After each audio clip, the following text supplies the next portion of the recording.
Hello बच्चों, let's see this question. The question says, which qualities of animals does the poet admire, or why does the poet long to live among animals? Question में हमसे ये पूछा जा रहा है कि वो कौन सी क्वालिटीज है एनिमल्स की जो पोएट एडमायर कर रहे हैं, या फिर पोएट एनिमल्स के साथ क्यों रहना चाहते हैं. Here the key concept is the poet wants to live with animals. Poet जो है एनिमल्स के साथ रहना चाहते हैं. The poet Walt Whitman founds a number of admirable qualities among animals and is of the view that these virtuous qualities once were human traits, but humans, out of selfishness and materialism, have given them up. First of all, animals are calm, cool, and self satisfied, which humans are not. They do not cry over repent over things happened. Therefore, they sleep at night, not weep like humans. They do not purge any faith in God because they are not hypocritical like human beings. तो बच्चों, जो poet है vault hitman, उन्होंने ये पाया कि बहुत सारी क्वालिटीज हैं एनिमल्स में जो उनको एडमायर करती हैं, और उनका ये भी व्यू है कि ये जो वर्चुअस क्वालिटीज हैं ये एक समय पे ह्यूमन के ट्रेट्स हुआ करते थे, लेकिन ह्यूमंस जो है वो अब इतने ज़्यादा सेल्फिश हो गए हैं और मटेरियलिज्म हो गए हैं कि उन्होंने ये सारी चीज़ें गिव अप कर दी हैं. और सबसे पहली बात, जो एनिमल्स है वो बहुत ही काम है, कूल है, सेल्फ सेटिस्फाइड होते हैं, जो कि ह्यूमंस अब नहीं रहे. तो एनिमल्स जो है वो किसी भी चीज़ को लेके रोते नहीं है या फिर उस पर का पश्चाताप नहीं करते हैं जो भी हो गया है. देयरफॉर क्या होता है कि वो रात में बहुत अच्छी नींद लेते हैं, बल्कि रोते नहीं हैं.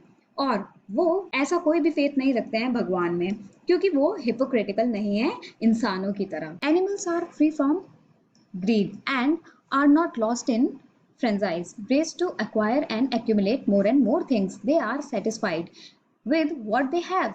The world of animals is governed by a feeling of equality. They do not bow before their ancestors because they enjoy equality. No one is more respectable than others. तो यहाँ पर क्या है ना कि जो एनिमल्स हैं वो एकदम फ्री है ग्रीड से, किसी भी चीज़ के लालच से, और वो किसी भी ऐसी रेस में नहीं खो गए हैं जिसमें वो सिर्फ किसी चीज़ को पाना चाहे या इकट्ठा करना चाहे ज़्यादा से ज़्यादा.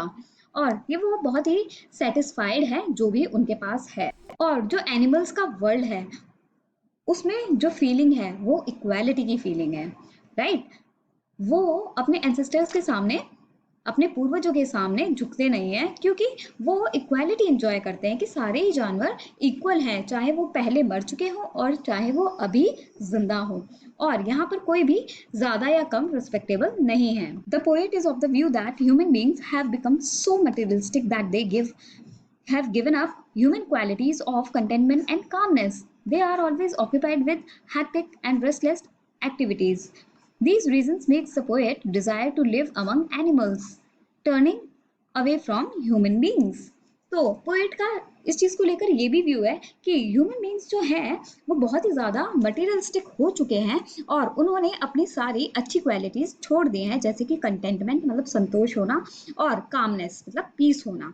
सो वो हमेशा ही इतने ज़्यादा हैक्टिक और रेस्टलेस एक्टिविटीज़ में घिरे हुए हैं कि पोएट अब ये चाहते हैं कि वो इंसानों से टर्न होकर एनिमल्स की तरफ देखें और उनके साथ रहना शुरू कर दें.